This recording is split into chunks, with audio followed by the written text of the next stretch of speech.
Assalamualaikum warahmatullahi wabarakatuh. Perkenalkan, nama saya Nandang Rinaldi, NPM 1923-162 dari kelas B3 M22,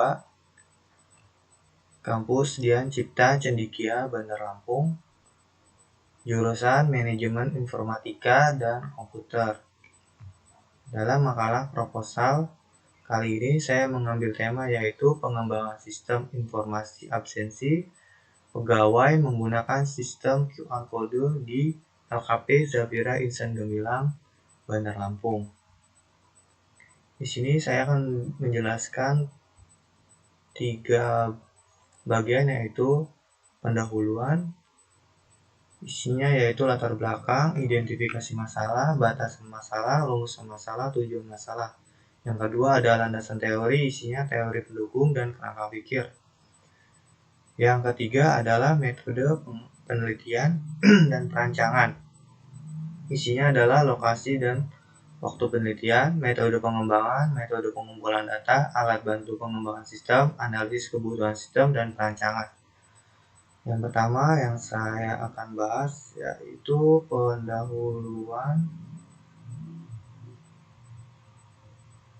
Di bab 1, pendahuluan, yaitu isinya latar belakang. Pada pengembangan teknologi dan penyebaran informasi yang semakin cepat memasuki berbagai aspek kehidupan, baik aspek sosial, politik, budaya, pendidikan, dan pekerjaan. Hal tersebut dibuktikan dengan adanya sistem yang terkomputerisasi dalam sistem aktivitas di kehidupan manusia. Adanya komputer masa kini sangatlah penting sebagai alat bantu menyelesaikan pekerjaan.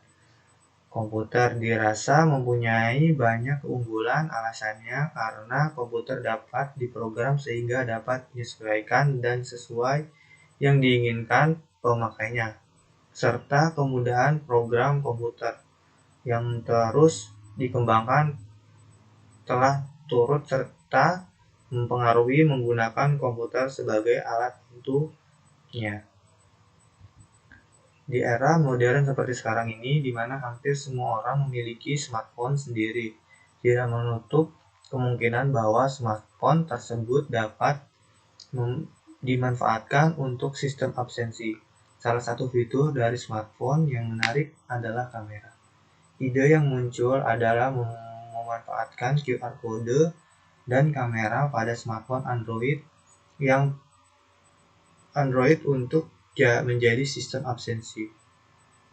Lembaga Khusus Pelatihan merupakan lembaga pendidikan normal yang diselenggarakan oleh pemerintah maupun perorangan dengan tujuan untuk mengembangkan aspek kepribadian sumber daya manusia agar memiliki pengetahuan dan keterampilan. Lembaga Khusus Penelitian Zafira Insan Gemilang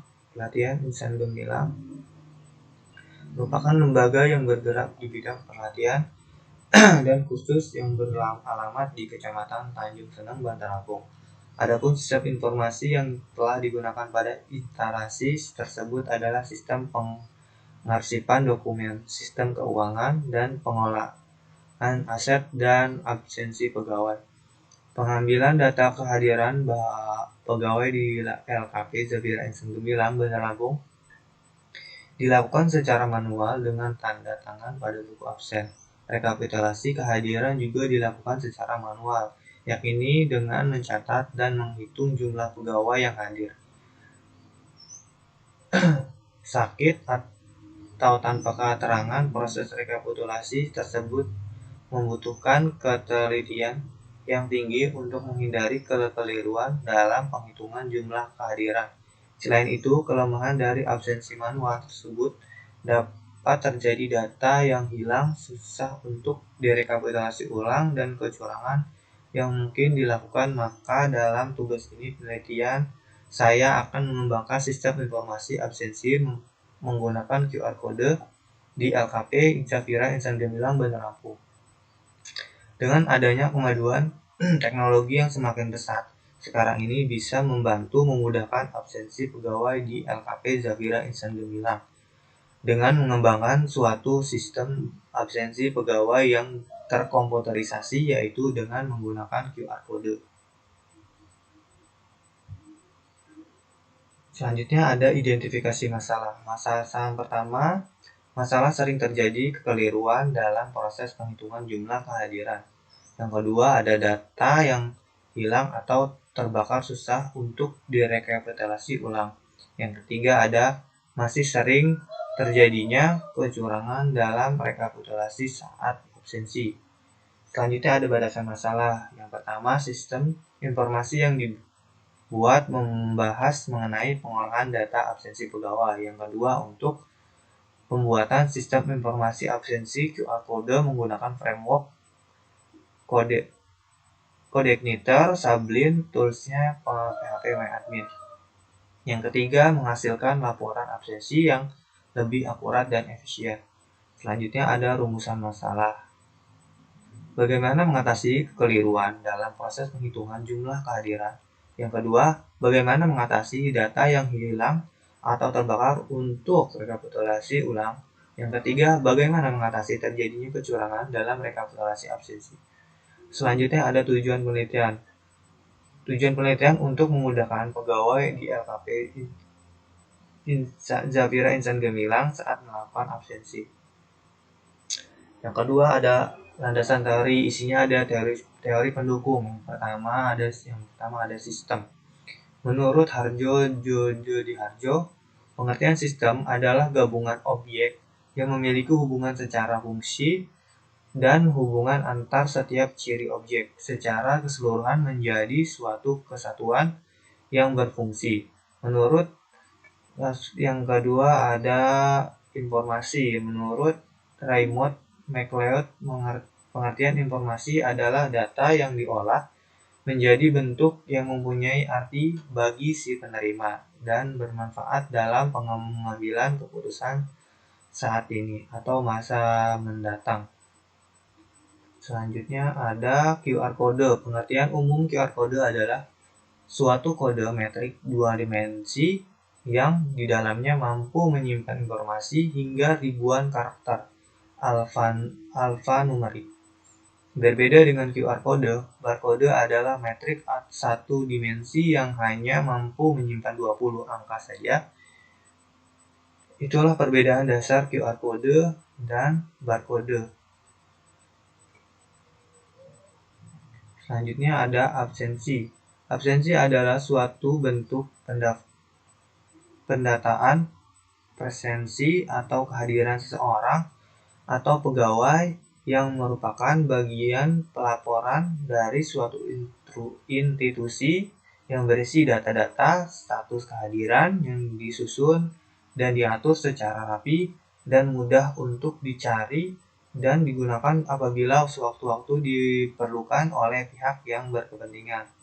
Menurut Erna Simamo 2009. Menurut Joko Supriyono 2013. Beberapa jenis absen yang dibedakan berdasarkan secara penggunaan dan tingkat daya gunanya, serta umum jenis-jenis absensi dibagi menjadi dua, yaitu absensi secara manual, yaitu cara pengertian kehadiran atau kedatangan dengan cara menggunakan pena melalui tanda tangan dan kertas. Yang kedua ada absensi secara non-formal, yaitu secara pengetrikan kehadiran atau kedatangan dengan menggunakan alat atau dengan menggunakan sistem terkomputerisasi seperti penggunaan kartu dengan kode batang, barcode, dan pengambilan sidik jari fingerprint. Selanjutnya ada Sublime Text. Dalam menurut situs web diperlukan suatu editor. Salah satu contoh editor yang sangat sederhana adalah Notepad. Sublime Text merupakan editor HTML yang profesional mendesain,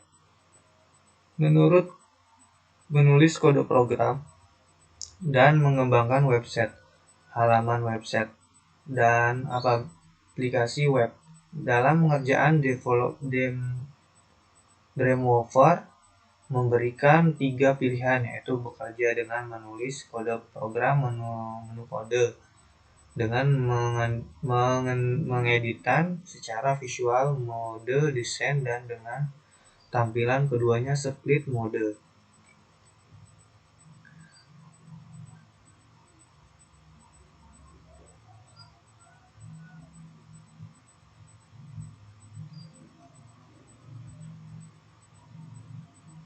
Menurut Farid 2015, Sublime Text adalah teks editor berbasis platform, sebuah teks editor yang elegan, kaya fitur, cross-platform, mudah, dan simpel, yang cukup terkenal di kalangan developer atau pengembangan. Penulis dan desain para programmer biasanya menggunakan Sublime Text untuk menyunting source kode yang sedang ia kerjakan. Sampai saat ini, Sublime Text sudah mencapai versi 3. Sublime Text mempunyai beberapa keunggulan yang dapat membantu pengguna dalam membuat sebuah web development.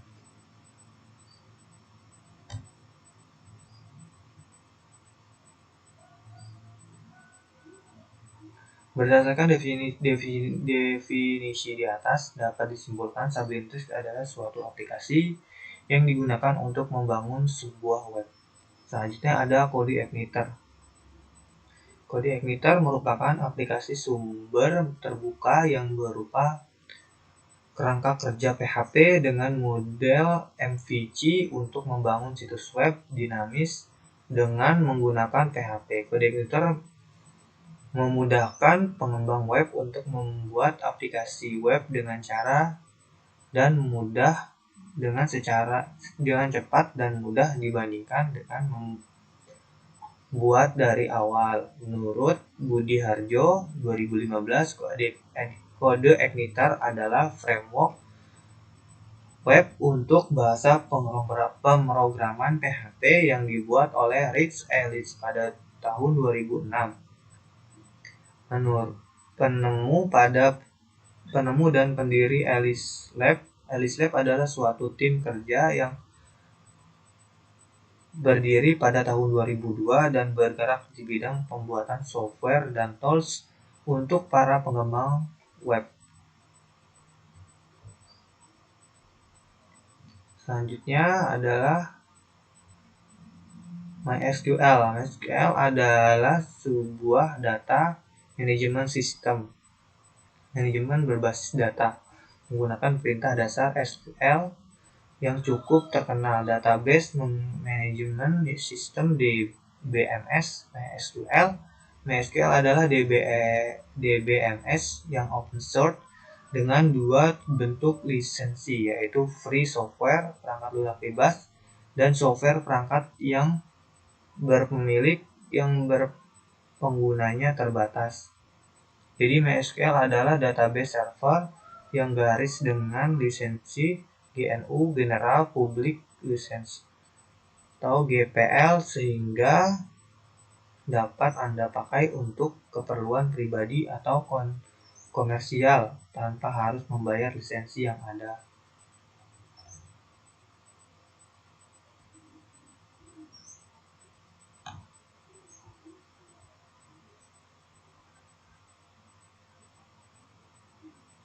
Ini perintah dasar MySQL.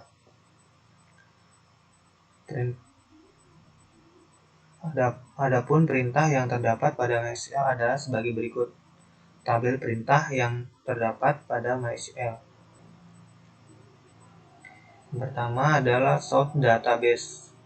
Sort database digunakan untuk menampilkan daftar database yang sudah ada.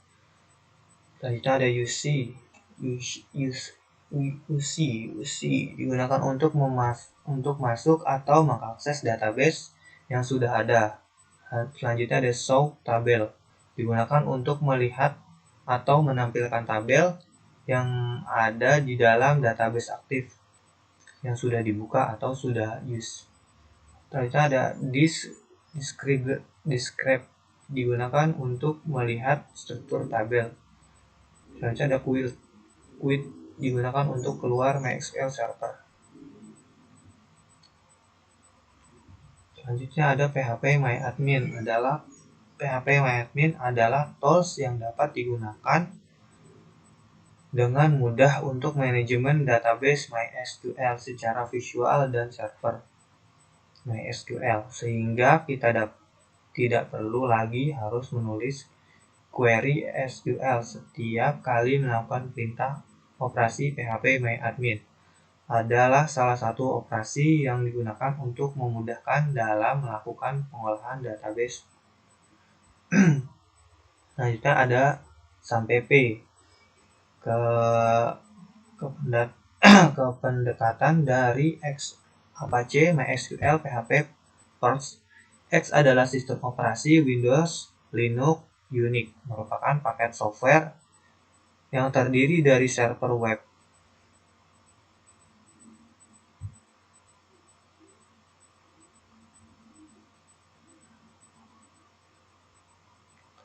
SAMPP dikembangkan oleh grup pengguna server web Apache Friend.org. M pada SAMPP awal adalah MySQL, tetapi sekarang biasa berarti juga MariaDB karena paket SAMPP dari Apache Friend menggunakan MariaDB sebagai bagian dari software stacknya. SAMPP merupakan sebuah paket perangkat lunak software komputer yang sistem penamaannya diambil dari ekonomi kata Apache, SQL. Sementara imbuhan huruf X yang terdapat pada awal kata berasal dari istilah cross-platform sebagai simbol bahwa aplikasi ini bisa dijalankan di 4 sistem operasi berbeda seperti OS Linux, OS Windows, macOS, dan juga Solaris.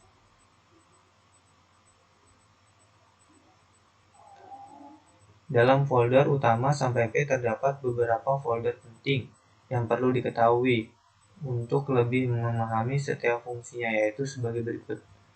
Yang pertama, tabel folder penting SAMPP. Yang pertama, Apache, folder utama dari Apache Web Server. htdoc, folder untuk menyimpan data-data latihan web baik PHP maupun HTML biasa. Selanjutnya ada manual, berisi subfolder yang di dalamnya dapat manual program dan database termasuk manual PHP dan MySQL. Selanjutnya ada MySQL, yaitu folder utama untuk database MySQL server. Selanjutnya ada PHP, yaitu folder untuk program PHP.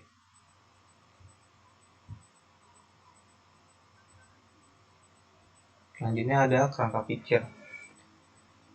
Dalam kerangka pikir ini ada kesulitan pencatatan data absensi untuk sistem yang dipakai saat ini pada LKP Xavier Insan Gemilang. Penyelesaiannya adalah pembuatan program dengan menggunakan aplikasi yang dibangun dengan menggunakan bahasa pemrograman.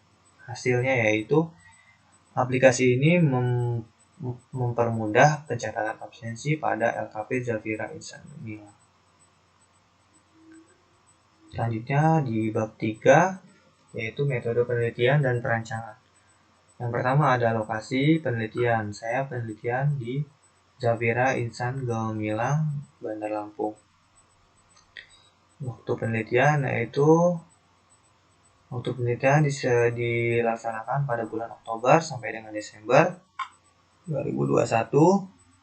Dalam melakukan penelitian ini berusaha untuk mendapatkan data-data yang dibutuhkan sesuai studi kasus yang diangkat. Pertama, dalam kegiatan ini pengajuan judul, yaitu saya di bulan Oktober, lalu penyusunan proposal dan observasi penelitian yaitu di bulan November. Metode pengembangan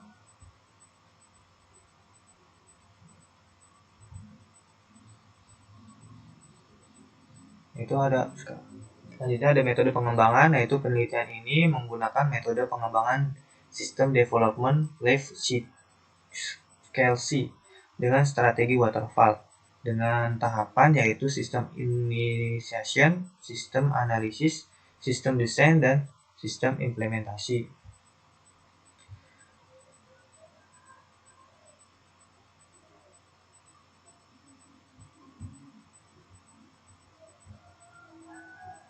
Yang pertama ada sistem implementation, melakukan inisiasi, observasi, interface, atau wawancara, identifikasi yang terjadi, serta tujuan pengembangan pada penelitian ini. Yang kedua ada sistem analisis, memahami sistem yang sedang berjalan, analisis sistem, serta dibuat usulan pada sistem baru dengan memberikan solusi. Yang ketiga ada sistem implementasi, melakukan coding dari implementasi solusi yang dipilih dan mengevaluasi hasil dengan pengujian sistem. Aplikasi terdapat masalah yang tidak terpecahkan, maka melakukan pekerjaan ulang ke langkah identifikasi masalah dan analisis sistem. Selanjutnya ada metode pengumpulan data. Metode pengumpulan data di sini dalam tugas proposal ini berusaha mendapatkan serta mengumpulkan data yang lengkap. Adanya metode penelitian digunakan dalam mendapatkan data-data adalah sebagai berikut. 1. Wawancara, yaitu penelitian melakukan wawancara kepada peneliti yang berhubungan dengan sistem yang akan dirancang. Wawancara dilakukan kepada Bapak Kurnia Sandi selaku pegawai yang mengatur absensi. Wawancara dilakukan pada tanggal 12 November 2021 di LKP Zafira Insan Gemilang. Dari hasil wawancara ditemukan suatu masalah dalam melakukan absensi yang masih menguap.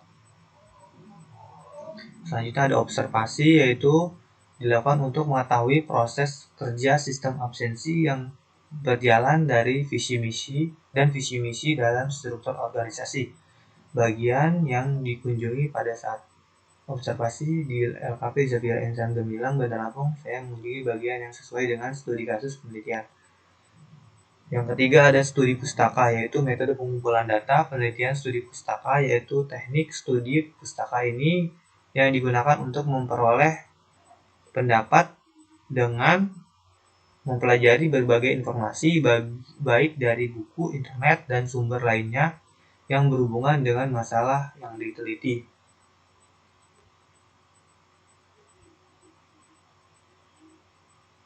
Selanjutnya ada alat bantu pengembangan sistem, yaitu ada UML, Unified Modeling Language, merupakan teknik pengembangan sistem yang menggunakan bahasa grafis sebagai alat untuk pendokumentasian dan melakukan spesifikasi pada sistem.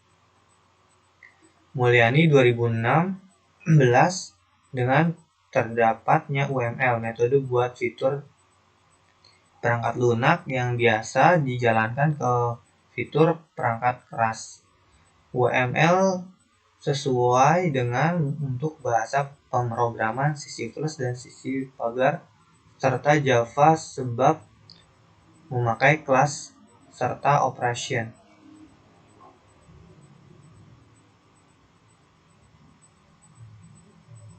Selanjutnya ada use case.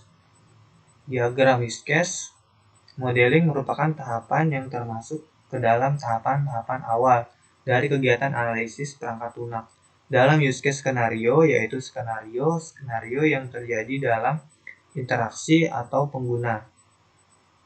Dan system use case diagram terdiri dari 3 komponen unit utama, yaitu aktor. Aktor merupakan representasi dari pengguna sistem. Pengguna dari sebuah sistem perangkat lunak tidak harus merupakan end atau user, namun juga adalah operator maupun admin yang bertugas mengolah perangkat lunak tersebut. Yang kedua ada sistem. Sistem atau perangkat lunak yang akan dibangun digambarkan sebagai entitas dengan garis pembatas yang di dalamnya terdapat use case, lalu para aktor dan entitas eksternal lainnya berada di luarnya. Yang ketiga ada use case. Use case adalah merupakan responsi dari sebuah skenario pengguna. Use case dilambangkan oleh kata kerja dalam balon yang berada di dalam boundary dari sistem merupakan yang mudah menandakan bahwa skenario use case terjadi dalam sistem. Masing-masing use case merupakan hasil interaksi antara pengguna dan sistem.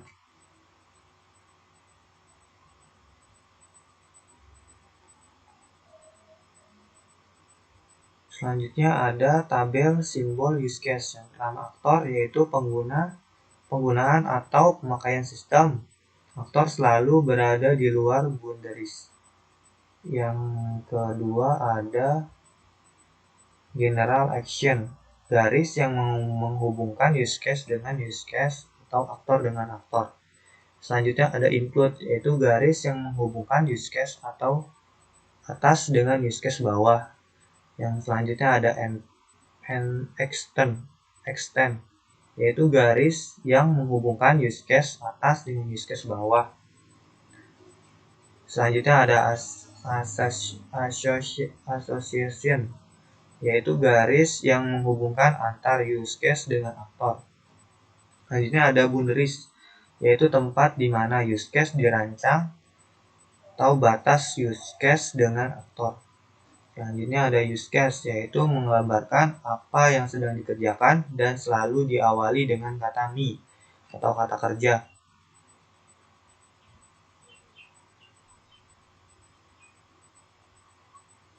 Selanjutnya ada kelas diagram, yaitu pemodelan kelas seperti gelnya pemodelan square adalah merupakan bagian dari tahapan perancangan. Jika pemodelan square menggambarkan perilaku atau struktur dinamis dari sistem, pemodelan kelas digunakan untuk menggambarkan struktur yang bersifat dari sistem. Dalam perancangan berasosiasi objek, kelas dapat dikatakan sebagai subsistem paling dasar yang memungkinkan pemetaan langsung satu ke satu lewat forward engineering ke dalam bentuk kode program pada bahasa pemrograman berbasis objek.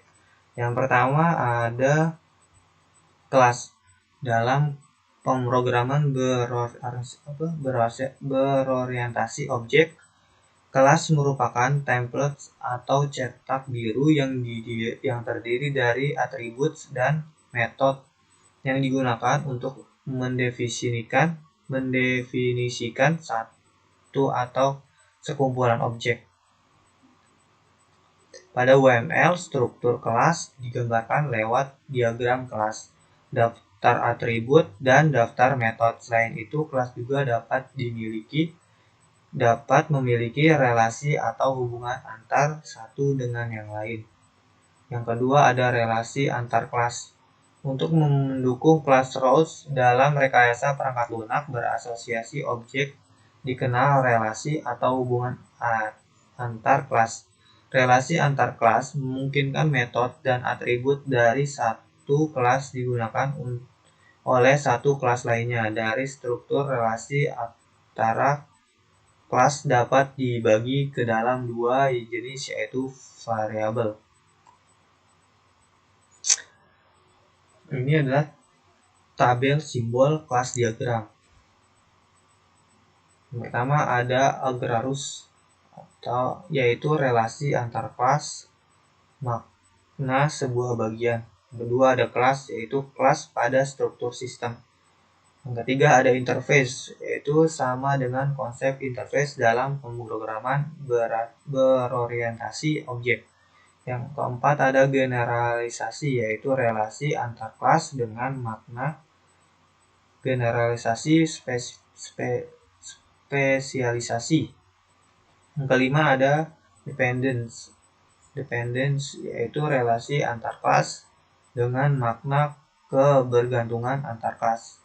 Yang keenam ada association, yaitu relasi antar kelas dengan makna umum. Asosiasi biasanya juga disertai dengan multiplicity.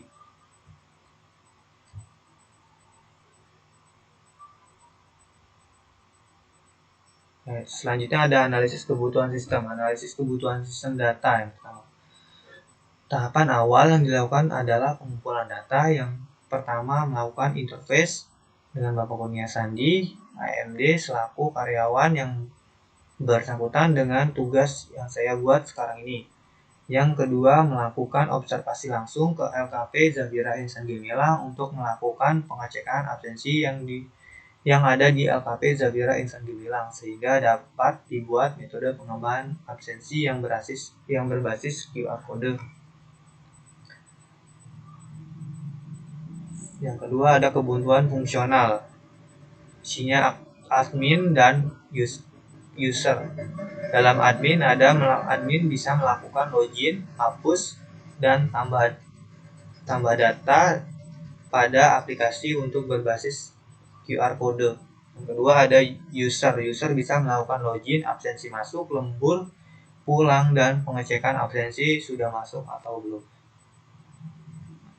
Yang selanjutnya ada kebutuhan fungsional. Di perangkat lunak yaitu prosesor minimal Intel Core i3 4160 per 2,3 GHz.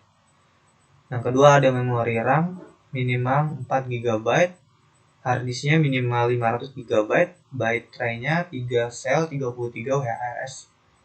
Layar minimal LCD 14 in resolusi 1366 x 768. Yang keenam ada keyboard dan yang ketujuh ada mouse.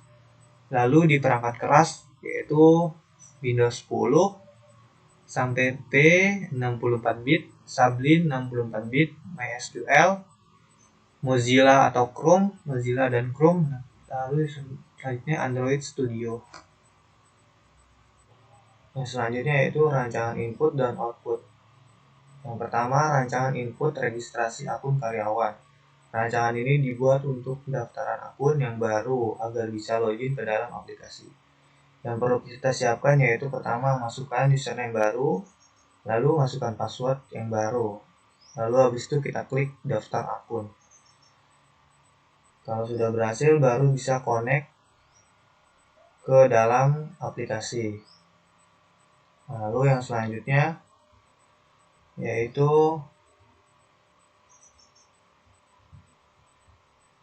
rancangan input menu login.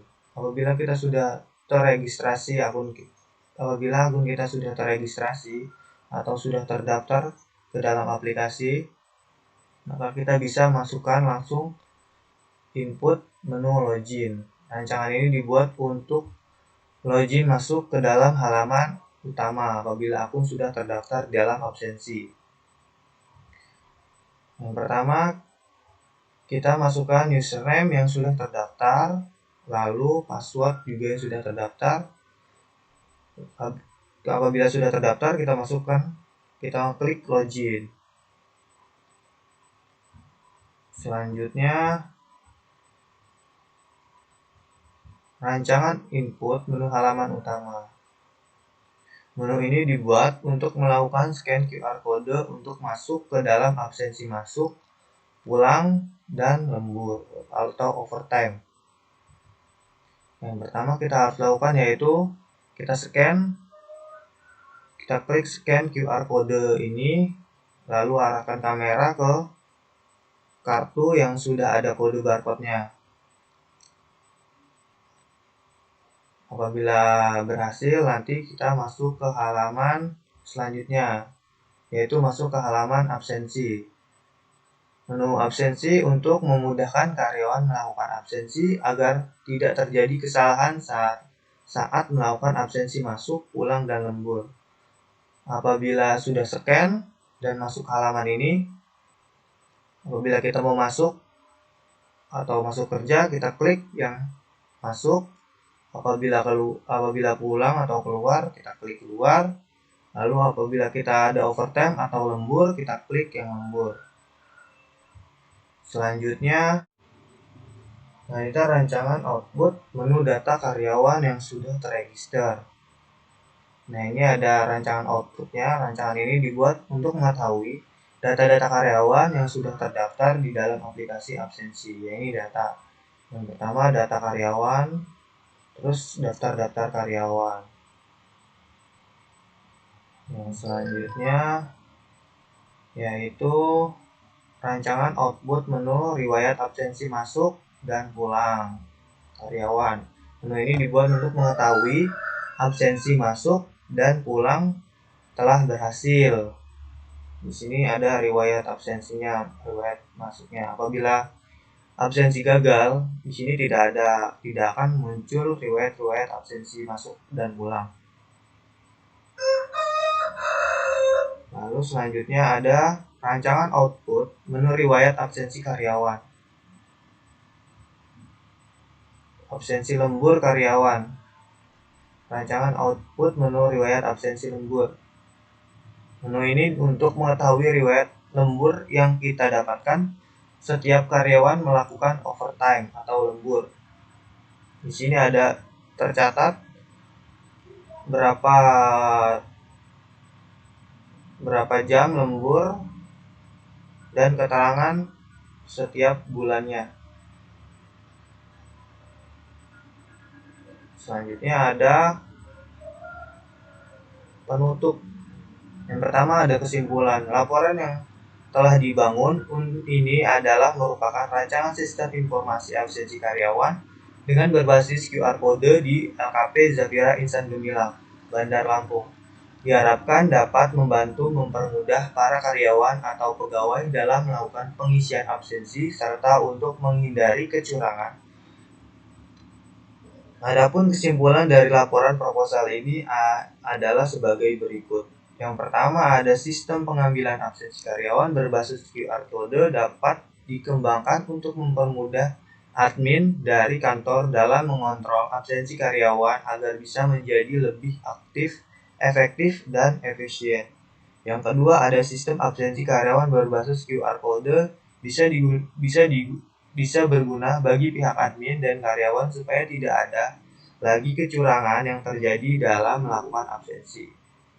Saran saya, rancangan yang saya buat ini masih banyak kekurangan baik bagi penulis maupun pihak LKP Zafira Insan Gemilang. Oleh karena itu, maka penulis memberikan peran-peran untuk perbaikan ke depannya. Sekian presentasi dari saya. Apabila ada kesalahan atau salah-salah kata, saya mohon maaf. Saya akhiri. Wassalamualaikum warahmatullahi wabarakatuh.